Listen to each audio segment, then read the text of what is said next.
and bottom tick the bond itself.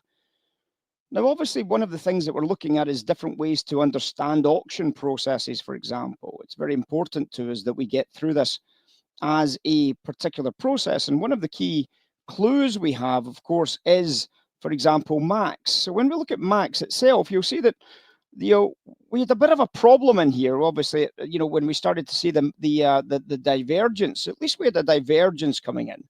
If it came in during this phase, there's no way we could have sold it, right? There's no way we could have, for example, sold into that phase there. Because obviously this is going up and this is going down. It's back to front. It's a bad trade. We know if we're going to sell it, we're going to need to get a bit more on that bit of business. The bottom edge here is perfect. This is exactly the type of trade we want to be on, because obviously we've not only got sizable divergence, but of course, the blue line's now been below the bottom edges after the pin zone. And that's what we're looking for, is after the pin zone. So obviously coming into this trade after the pin zone wasn't terribly difficult. You can see that a similar type situation was for the sell trade was this pullback here, when we then got this momentum trade. The same trade on this part of the trade here was a little bit more awkward. It was a little red candle there. You might be able to see it. That's your safe entry for your long position just there, isn't it? Well, by getting the safe trade, yes, you're losing a few ticks, but look at the difference in your probabilities. The sell trade here was maybe at 1s and 2s. The sell trade here was at 30 1s and 30s.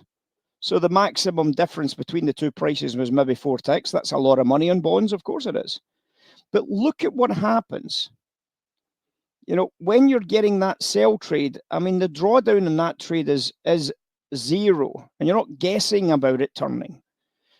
You're not guessing about this turning.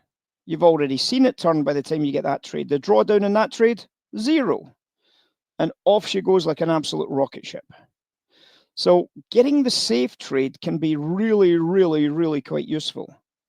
When we see the safe trade coming in, it's a lot easier just to pick up the pieces at that stage. If you've missed the other trade, if you've missed this bottom edge fade, which could go on for a long time, as we know, we can always cross into the spread afterwards. And we get these crazy sensational narratives in line with the rest of our storyline. And that's the important thing.